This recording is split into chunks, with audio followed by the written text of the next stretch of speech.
Relax Adam, کوئی نہیں دیکھ رہا تمہیں۔ اف، میری جان نکل رہی ہے۔ اگر کوئی میرے سر پہ آ گیا اور کچھ پوچھنے لگا تو میں کیا کروں گا؟ آپ کی بری صحبت کا اثر ہے جو میں بھی لوگوں کو کون کرنے لگ گیا ہوں۔ کسی کو کون کرنے کا سارا آرٹ اسی لفظ کون میں چھپا ہے۔ کون یعنی کانفیڈنس ایڈم۔ تم جتنے اعتماد سے کردار نبھاؤ گے اتنے کامیاب ہوگے۔ وہ اب پتے اندر جھونک رہی تھی، قدموں کی چاپ سنائی دی تو بالکل نہیں مڑی۔ جانتی تھی پیچھے کون ہے جس کو چائے کی طلب ہو رہی ہے۔ وہ تو ٹھیک ہے، مگر مجھے کیسے پتا چلے کہ کون مجھے دیکھ رہا ہے؟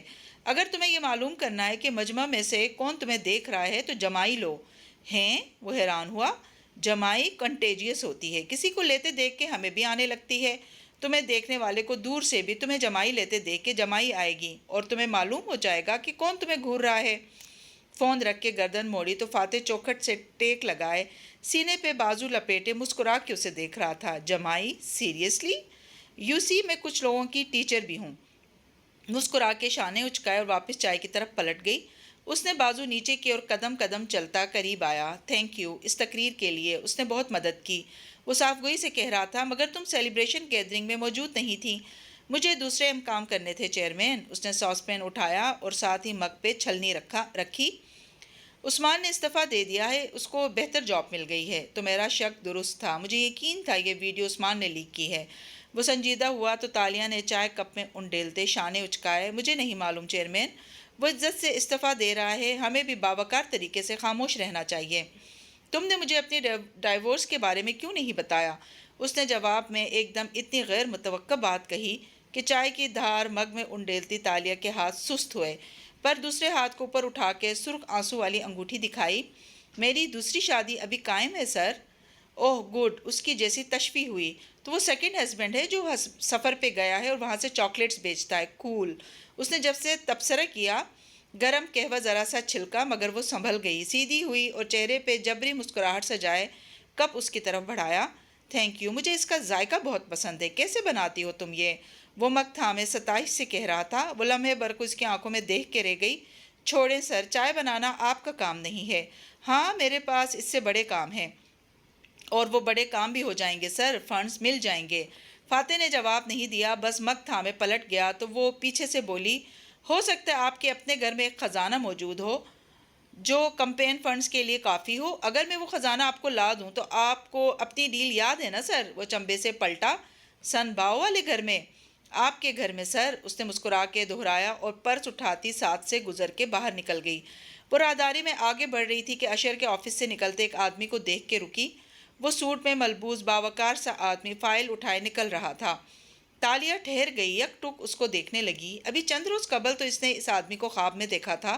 وہ اپنے آفس میں کھڑا شیشے کی دیوار سے نظر آ رہا تھا اور تالیہ راہداری کی شیشے کی دیوار پہ زرد پوسٹرز چسپاں کر رہی تھی۔ جھماکے کی طرح اسے یہ منظر یاد آیا۔ وہ آدمی اشر سے آخری بات کہہ کے باہر نکلا تو تالیہ کو وہاں کھڑے دیکھا، ذرا سا مسکرایا اور آگے بڑھ گیا۔ وہ گردن موڑ کے اسے دیکھتی چوکھٹ تک چلی آئی۔ اشر جو کرسی پہ ٹیک لگائے تنہا سا بیٹھا تھا سیدھا ہوا۔ چے تالیہ، یہ کون صاحب تھے؟ یہ ادیب بن سوتے ہیں، معروف سیاستدان، کچھ دن پہلے امریکہ گئے تھے، آج ہی واپس آئے ہیں۔ اب یہ آپ کو اکثر یہاں نظر آئیں گے، اشر مسکرا کے بتا رہا تھا۔ وہ ہوں کر کے سوچتی ہوئی اندر داخل ہوئی۔ اشر بے اختیار جگہ سے اٹھ گیا۔ آپ نے کبھی بتایا نہیں اپنی شادی کا اور اپنی ڈائیورس کا؟ شائستگی سے پوچھا تو وہ ہلکا سا مسکرائی۔ آپ نے کبھی پوچھا ہی نہیں؟ وہ میز کے دوسرے سرے پہ اس کے مقابل آ کھڑی ہوئی تھی، ایک ہاتھ سے بیگ کا اسٹریپ تھام رکھا تھا۔ کمرے میں آکورڈ سی خاموشی ہو گئی۔ ویل، آپ گھر جا رہی ہیں؟ تھوڑی دیر تک، بس ڈسپنسر کی طرف جا رہی تھی پانی پینے تو ان صاحب کو دیکھ کے رکی۔ میرے آفس کا پانی زیادہ صاف ہے، وہ مسکرا کے کہتا میز کے پیچھے سے نکلا اور سائڈ ٹیبل تک آیا، ٹھنڈی بوتل فریج سے نکالی اور واپس آ کے اسے تھمائی۔ شکریہ اشر صاحب، اس نے مسکرا کے بوتل پرس میں رکھی اور مڑنے لگی تو وہ جلدی سے بول اٹھا، اگر آپ نے کھانا نہیں کھایا تو ہم ساتھ ڈنر کر سکتے ہیں۔ اصل میں کارنر پہ ایک بہت اچھا نیا ریسٹورانٹ کھلا ہے اور میں نے ان کا کھانا ابھی ٹرائی نہیں کیا، سوچ رہا تھا کہ آپ کا ٹیسٹ۔ میں 9 بجے وہاں پہنچ جاؤں گی، لوکیشن ٹیکسٹ کر دیجیے گا۔ وہ بات کاٹ کے بولی تو اشر گھنگ رہ گیا، اسے تالیہ سے اتنی جلدی حامی بھرنے کی امید نہ تھی۔